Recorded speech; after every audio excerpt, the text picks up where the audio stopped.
मध्य भारत में आपका स्वागत है। मैं हूं आपके साथ आपका मेजबान रहीम अहमद खान। नजर डालेंगे मध्य प्रदेश और छत्तीसगढ़ की तमाम बड़ी खबरों पर नजर। आगाज हेडलाइंस के साथ करेंगे। सुर्खियों को पेश करने में ताउन किया है डॉक्टर ऑर्थो ऑयल के साथ साथ डॉक्टर ऑर्थो कैप्सूल्स साथ लेना ना भूलें। इंदौर के खजुराना में कागजों में चल रहा है 100 बेड का अस्पताल, हकीकत में नहीं। पन्ना में हॉस्पिटल में पानी ही पानी। मध्य प्रदेश में स्वास्थ्य व्यवस्था की खुली पोल। रायपुर 3G फैक्ट्री में ब्लास्ट, 3 मजदूरों की मौत। ऑक्सीजन सिलेंडर फटने से हुआ हादसा। सीएम विष्णुदेव साय ने पीड़ितों को मदद का दिलाया यकीन।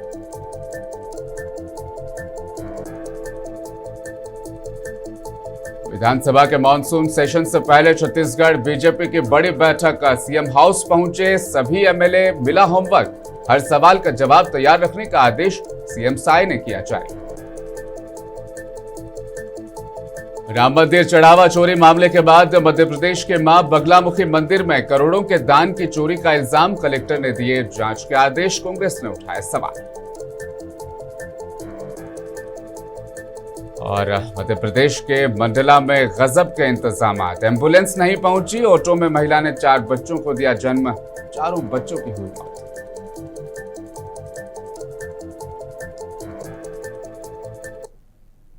बुलेटिन का आगाज एक ऐसी खबर के साथ करेंगे जिसे सुनकर आपके होश उड़ जाएंगे। मध्य प्रदेश के सीएम मोहन यादव राज्य में लोगों को स्टैंडर्ड हेल्थ फैसिलिटी देने का वादा करते हैं, लेकिन अगर आपको जमीनी हकीकत देखनी है तो इंदौर के खजुराना चले आइए।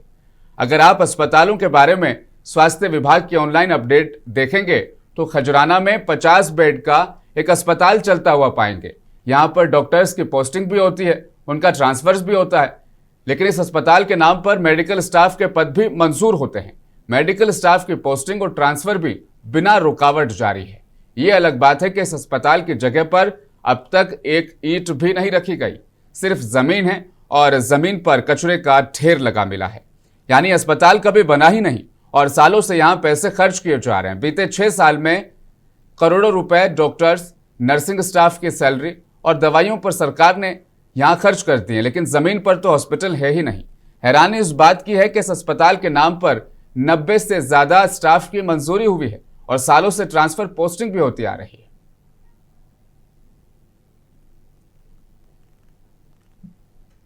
भ्रष्टाचार इतना है कि आप सोचिए कि जो घोषणा 2020 में हुई थी, जिस हॉस्पिटल की खजुराना में 100 बेडेड हॉस्पिटल की घोषणा हुई थी, वो आज केवल कागजों पे है। 87 ऑफिशियल्स की अपॉइंटमेंट हो चुकी है, जिसमें डॉक्टर्स हैं, नर्सेज हैं, टेक्नीशियंस हैं, तमाम लोगों का अपॉइंटमेंट हो गया है, पर हॉस्पिटल नदारत है। यहाँ पर ये हॉस्पिटल आपको दिख रहा है, यहाँ पे लोग इलाज करवा रहे हैं, फ्रूटों की दुकान लगी हुई है, सब कुछ है यहाँ पे, और लोगों को नियुक्ति भी हो चुकी है, तनख्वाहें भी मिल रही हैं, डॉक्टरों की तनख्वाहें चालू हैं, यहाँ अस्पताल है। और अगर अपन ये भ्रष्टाचार का चश्मा हटा देंगे तो यहाँ पे कागजी कार्रवाई पे है सब कुछ, और बाकी ज़मीन पे कुछ भी नहीं है। अब ये जो भी है इनकी आपस की लड़ाई है, सत्ता पक्ष की है, जो भी है, हम तो ये चाहते हैं कि गरीबों का फ़ायदा हो, आम जनता का फ़ायदा होना चाहिए। आपको राजनीति करना, आपको श्रेय लेना, आप ले लो। वर्ष 2018 में कमलनाथ जी की सरकार थी, कांग्रेस गवर्नमेंट थी, तब इसकी घोषणा हुई थी। स्वास्थ्य मंत्री हमारे तुलसीराम सिलावट जी थे यहाँ पे, तब घोषणा हुई थी 100 बेड का हॉस्पिटल की, और उसके बाद फिर ये एकदम से नियुक्ति वो प्रेस विज्ञप्ति और इसके जरिए हमको पता चला था कि 100 बेड का हॉस्पिटल है, लेकिन उसके बाद कोविड आ गया। कोविड काल तो उस टाइम पे रुक गया था मामला। देखिए, मैं आपको बताना चाहता हूँ कि यहाँ पर जो है वर्ष 2018 में यहाँ पर एक घोषणा हुई थी, जिसमें अस्पताल की घोषणा हुई थी, और अस्पताल इस क्षेत्र को मिलना था, और उसकी बिल्डिंग भी पास हो गई, उसका स्टाफ भी स्वीकृत हो चुका है, सैलरी भी लोगों को मिल रही है, लेकिन वर्तमान में देखा जाए तो यहाँ पर सिर्फ कचरे का ढेर और जनता के साथ धोखा हुआ है। ये धोखा शासन और प्रशासन की नीतियों से हुआ है। अभी 3 दिन पहले एक प्रसूति थी, एक लेडी, उसकी डिलीवरी होना था, उसका हस्बैंड रात भर खजुराने में 3-4 अस्पतालों में गए, बट वो 8वां महीना था उनका, और वो किसी भी अस्पताल ने केस लेने से मना कर दिया। उन्हें फाइनली MTS हॉस्पिटल जाना पड़ा। वहाँ पे सकुशल उनकी डिलीवरी हुई है लेडी की, बच्चा NICU में भी रहा, दोनों स्वस्थ थे। तो मतलब ये आपको एक बतला रहे कि अगर इस कंडीशन में कोई जनहानि हो जाती है तो उसका जिम्मेदार कौन है। भ्रष्टाचार। मध्य प्रदेश के अच्छे और बेहतर हेल्थ स्ट्रक्चर में अब आप दूसरी तस्वीर देखिए। पन्ना जिले की यह तस्वीर है। यहाँ अस्पताल है लेकिन अस्पताल में पानी। पहली बारिश के बाद सड़कों पर भरा पानी हॉस्पिटल के अंदर दाखिल हो गया और अस्पताल में एडमिट मरीजों तक पानी पहुंच गया है। इन तस्वीरों को देखकर लग रहा है कि एमपी सरकार ने खास सुविधा लोगों को दी है। अब आपको बाइक या कार से नहीं बल्कि नाव लेकर अस्पताल आना है और आप नाव सीधे मरीज के बेड तक ले जा सकते हैं। बारिश का, नदी नाले का ये पानी लोगों को इन्फेक्ट करेगा और बजाय ठीक होने के मरीज और ज्यादा यहां पर बीमार होंगे। ये है असल जमीनी हालत। विपक्ष ने इस मुद्दे को लेकर सरकार पर सवाल भी उठाए हैं और कहा है कि हर साल मेंटेनेंस पर करोड़ों रुपए खर्च करने के दावों के बावजूद जमीनी हालत कुछ और ही तस्वीर दिखा रही है।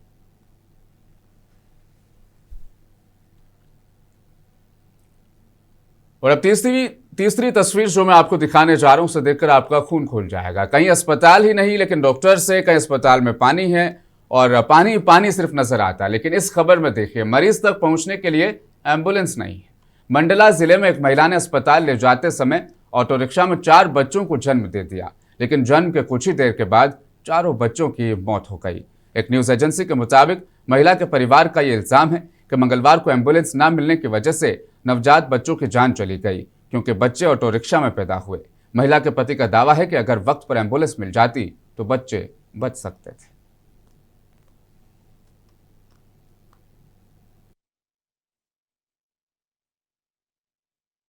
5-6 महीने का गर्भवती था, जो बच्ची को घरवाली को ऑटो से लेके आए और एम्बुलेंस ना मिलने के कारण ऑटो से लेके आना पड़ा। आधे रास्ते में डिलीवरी हो गया तो दिशा अस्पताल में पहुंचाए हैं। घर से 8 बजे गए थे हम मनेगांव से गुटास आए, गुटास से विच्छे के लिए रेफर करे। आधे रास्ते में जच्ची हो गए। कितने बच्चे थे? 4 बच्चे थे। उसमें बेटे कितने थे, बेटी कितने? बेटे 3 थे और बेटी 1। तो आपको कितने टाइम पता चला? जच्ची होने के बाद पता चला। यहाँ पर स्टाफ की तरफ से पूरी मदद की आपकी? नहीं, आधे बीच में जच्ची हो गई थी मैं। जो महिला को अपने निजी वाहन से हॉस्पिटल ला रहे थे, रास्ते में उनकी डिलीवरी हो गई थी और हमारे हॉस्पिटल में पहुंचे तो उनको प्राथमिक उपचार दिया गया है उनको और देखभाल भी किया जा रहा है और अभी स्वस्थ है महिला। छत्तीसगढ़ के सीएम विष्णुदेव साय ने राजधानी रायपुर में उरला थाना इलाके में स्थित 3D फैक्ट्री में ऑक्सीजन सिलेंडर फटने से भीषण विस्फोट पर दुख का इजहार जताया। उन्होंने कहा कि इस हादसे में सरकार पीड़ितों को न्याय दिलाएगी। मीडिया से बात करते हुए सीएम साय ने तीजन बाई के निधन पर कांग्रेस के बयानों पर निशाना साधा। आज कवर्धा जिले का प्रवास है, वहां पर भारतीय जनता पार्टी के नवनिर्मित जिला भाजपा कार्यालय का लोकार्पण है, उद्घाटन है, उसमें जा रहे हैं। उसमें माननीय प्रदेश अध्यक्ष जी जा रहे हैं, हमारे डिप्टी सीएम श्री विजय शर्मा जी जा रहे हैं, हम जा रहे हैं, अब भी जा रहे हैं। वहाँ के प्रभारी मंत्री आदरणीय लखनलाल देवांगन जी भी जा रहे हैं और सभी संगठन के वरिष्ठों और कार्यकर्ताओं की उपस्थिति में लोकार्पण कार्यक्रम संपन्न होगा। सर, एक घटने में घटना हुई, क्या उसको लेकर राज्य सरकार ने? रायपुर कमिश्नरेट के नॉर्थ जोन के उरला थाना के तहत मंगलवार की देर शाम को 3D फैक्ट्री में ऑक्सीजन सिलेंडर ब्लास्ट होने की वजह से 3 मजदूरों की मौत हो गई। कुछ मजदूरों के इस घटना में घायल होने की सूचना है। घटना की इतला मिलते ही उरला पुलिस, फायर ब्रिगेड की टीम और फैक्ट्री प्रबंधन की टीम भी मौके पर पहुंच गई। राहत और बचाव अभियान यहां शुरू कर दिया गया। नॉर्थ जोन के डीसीपी मयंक गुर्जर ने बताया कि 3D फैक्ट्री में शाम को सिलेंडर ब्लास्ट हुआ और इसके ऑपरेशन जारी है। फिलहाल इस घटना में 3 लोगों की मौत हुई। पुलिस मामले की तहकीकात में जुट गई है।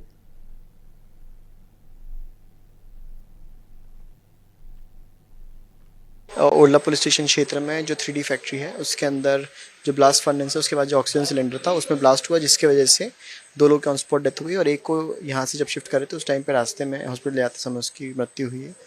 इसके अतिरिक्त और कोई हताहत नहीं है और एफएसएल की टीम अभी गंभीरता से उसकी जांच कर रही है। साथ ही साथ पुलिस प्रशासन, एसडीआरएफ सभी लोग यहाँ पे मुआयने कर रहे हैं और इसके अलावा छत्तीसगढ़ में आगामी मानसून सेशन की शुरुआत से पहले राजनीतिक सरगर्मियां तेज हो गई है। भारतीय जनता पार्टी सदन में विपक्ष को घेरने और विधायी कामकाज को सुचारू रूप से चलाने के लिए एक मजबूत रणनीति बना रही है।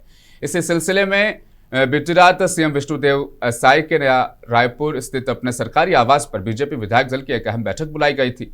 नवा रायपुर में कई विधायक दल की बैठक में मुख्यमंत्री विष्णुदेव साय, डिप्टी सीएम अरुण साव, मंत्री और विधायक मौजूद रहे। बैठक में करीब 1.5 घंटे तक मानसून सेशन की रणनीति पर चर्चा हुई। इस दौरान एमएलए और मंत्रियों को होमवर्क भी दिया गया। विपक्ष की तरफ से पूछे जाने वाले सवालों के जवाब उन्हें तैयार रखने का आदेश जारी किया गया है।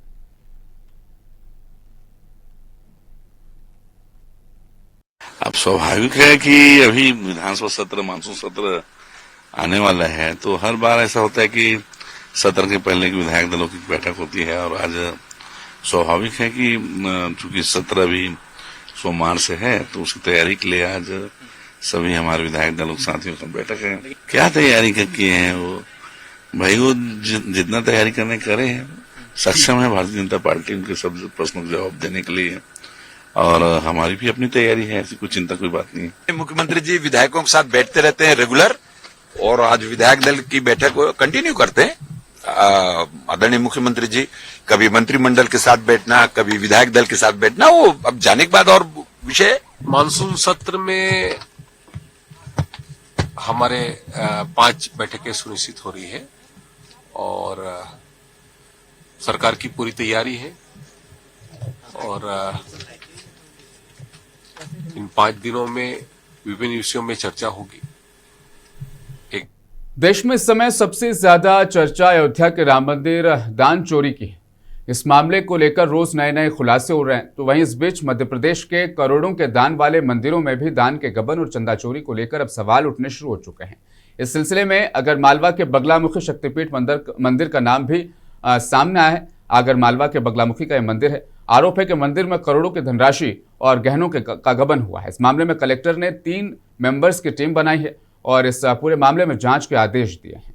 हालांकि इस मामले पर मध्य प्रदेश के नेता प्रतिपक्ष उमंग सिंगार ने कहा, बीजेपी हिंदू रक्षा की बात करती है, मंदिर वो बनाने का काम करते हैं और इस तरह के दावे करते हैं, लेकिन सच्चाई अलग है। अयोध्या मंदिर का चंदा चोरी किया गया और अब बगलामुखी में भी यही चल रहा है। भारतीय जनता पार्टी हिंदू रक्षक की बात करती है, हिंदू देवी देवताओं की बात करती है। मंदिर बनाना चाहते, अयोध्या मंदिर बनाया, अयोध्या का पैसा कहाँ गया? चंपत राय चंपत हो गए। ऐसी बगलामुखी नलखेड़ा के अंदर माता का मंदिर, किस प्रकार से अवैध वसूली हो रही थी, किस प्रकार से वहां पे हो रहा था, क्या सरकार को नहीं पता? क्या सरकार की इंटेलिजेंस को नहीं पता?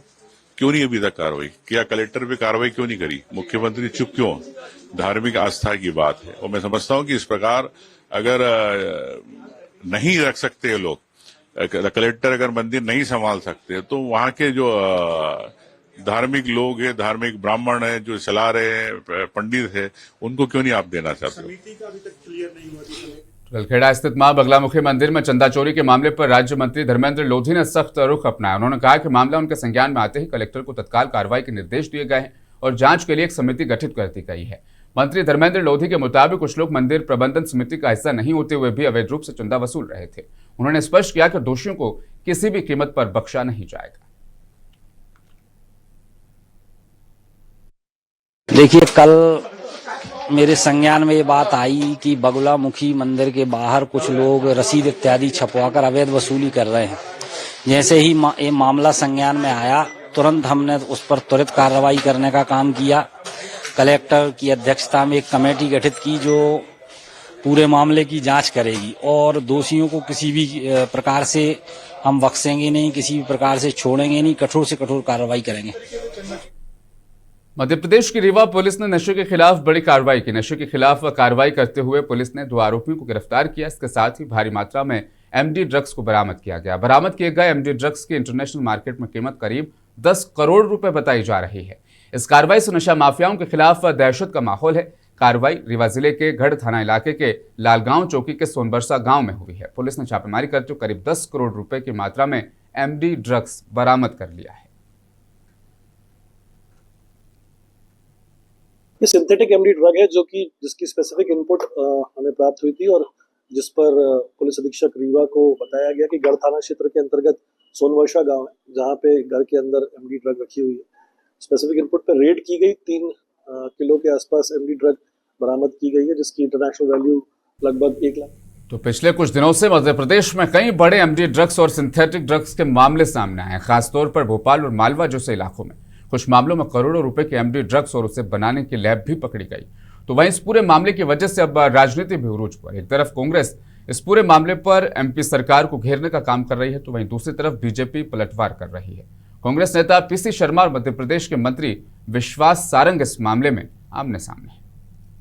महूगंज में जो ड्रग्स की फैक्ट्री पर आई है, सिरप के मामले आ रहे हैं, मंदसौर, झाबुआ और भोपाल मध्य प्रदेश की राजधानी। पहले पंजाब की बात होती थी तो ये लगता था कि वो बताया जाता है कि पाकिस्तान से आया, लेकिन यहाँ मध्य प्रदेश में कहाँ से आ रहा है? इसमें कहीं न कहीं सरकार में बैठे हुए जो लोग हैं, उनके जो तंत्र हैं, यही काम निश्चित तौर पर कर रहे हैं। और जिन लोगों को पहले पकड़ा था, कोई सीरियस दंड उन लोगों को नहीं दिया गया। अगर उनको दंडित ठीक से किया जाता तो ये चीजें नहीं पाई जाती। और आज ये जो गरीब क्षेत्र है, जो झुग्गी झोपड़ी है, इसमें ये महिलाएं तक इस ड्रग्स का सेवन कर रही, ये आए दिन जो हम देखते हैं।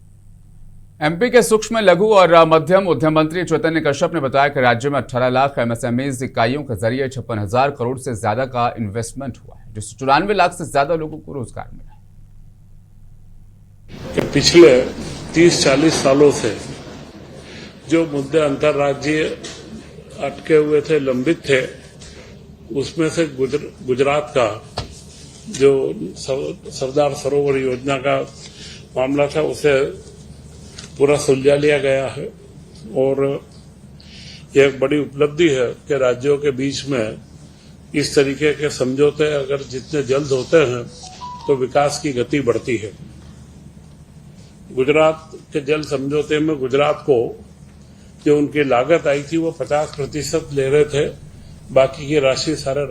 छत्तीसगढ़ के मोहला मानपुर राजनांदगांव पुलिस रेंज के पुलिस आईजी बालाजी राव ने मोहला मानपुर जिले में एक जायजा बैठक में बेहतर पुलिसिंग, नवाचारों के क्रियान्वयन और लंबित मामलों को लेकर बेहतर पुलिसिंग और कानून व्यवस्था को मजबूत बनाने को लेकर तफसीली बातचीत की गई। इस दौरान रेंज के 4 जिलों राजनांदगांव, खेरागढ़, गंडाई, कबीरधाम और मोहला मानपुर के पुलिस अधीक्षक भी शामिल रहे। स्थानीय पुलिस कोऑर्डिनेशन सेंटर में आयोजित बैठक में नक्सल प्रभावित रहे इलाकों में बेसिक पुलिसिंग को मजबूत करने, जो पुराने मामले पड़े हैं उनका जल्दी से जल्दी निपटारा किया जाए, इस बात पर भी खास जोर दिया गया।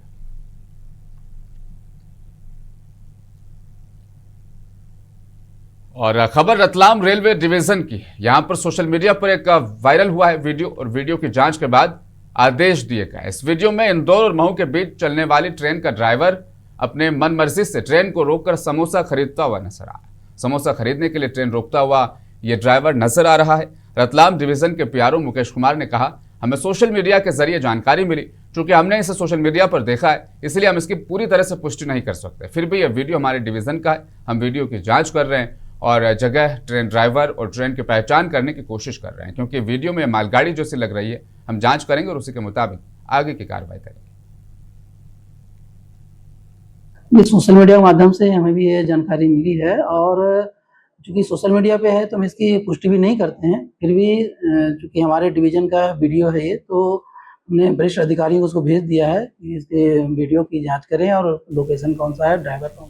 मध्य प्रदेश के सतना जिले के चूला गांव में सड़क बनाने का वादा तो किया गया, लेकिन वो वादा कभी पूरा नहीं हुआ। बारिश की वजह से गांव वाले जिस रास्ते का इस्तेमाल करते हैं वो पूरी तरह कीचड़ से भर गया और उस पर चलना मुश्किल हो गया। दिलचस्प बात यह कि चूला गांव राज्य की जो मंत्री हैं प्रतिमा बागरी, उनके विधानसभा इलाके का है। सड़क ना होने का मुद्दा गांव वालों ने सोशल मीडिया पर उठाया, जिसके बाद मुकामी प्रशासन को यह भरोसा दिलाना पड़ा कि प्रधानमंत्री सड़क योजना के तहत यहां पर बहुत जल्द सड़क बनाई जाए। देखिए, छुल्हा टोला जनपद पंचायत नागौद की एक सड़क का ये मामला है, जहां गांव का नाम छुल्हा टोला है। और वास्तविक स्थिति यह है कि पंचायतों को हम लोगों के द्वारा निर्देश देने पे पंचायत इस सड़क को इसलिए निर्माण नहीं कर पा रही क्योंकि प्रधानमंत्री ग्रामीण सड़क योजना में PL 555 नंबर पर यह सड़क स्वीकृत है। मध्य प्रदेश के मंदसौर के रहने वाले शिल्पकार राकेश सोनी ने प्रधानमंत्री मोदी के लिए थेवा आर्ट से बना एक ब्रॉच तैयार किया। पिछले 25 सालों से थेवा कला से जुड़े राकेश सोनी ने इस 400 साल पुरानी पारंपरिक कला को नई पहचान दिलाई। हाल ही में पीएम मोदी ने स्लोवाकिया के राष्ट्रपति को थेवा कला से बने कफलिंक्स भेंट किए थे। उसके बाद ये कला चर्चा में आई थी। राकेश सोनी का मानना है कि वोकल फॉर लोकल अभियान से भारतीय हस्तशिल्प को ग्लोबल पहचान मिली है।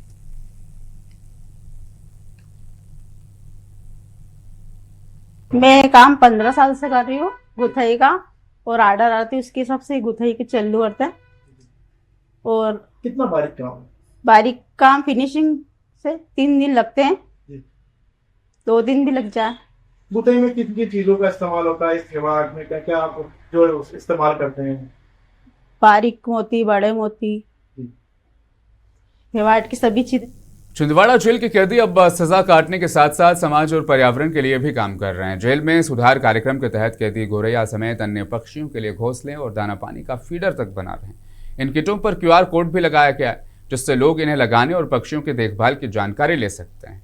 इनकी बिक्री से होने वाली कमाई का एक हिस्सा कैदियों को मिलेगा, ताकि रिहाई के बाद नई जिंदगी शुरू करने में उन्हें मदद मिल सके।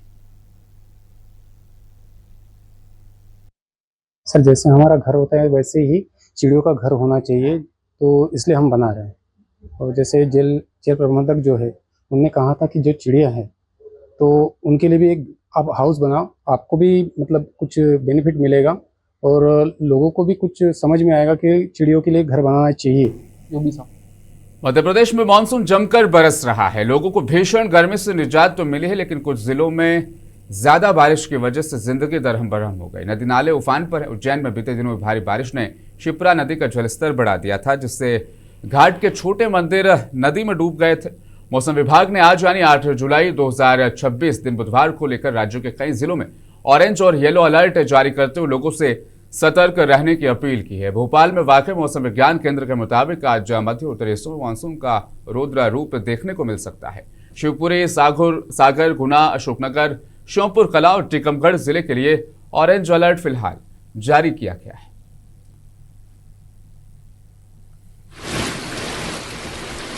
आने वाले दिनों की बात करें, हमारा अनुमान है कोंकण, मध्य महाराष्ट्र के लिए आज भी एक्सट्रीमली हैवी रेनफॉल एक्टिविटी हो सकती है, लेकिन उसकी इंटेंसिटी जो पहले से कम रहेगी। और इसके साथ ही मध्य प्रदेश में भी, वेस्ट मध्य प्रदेश में भी आज और कल के लिए एक्सट्रीमली हैवी रेनफॉल होने का अनुमान है।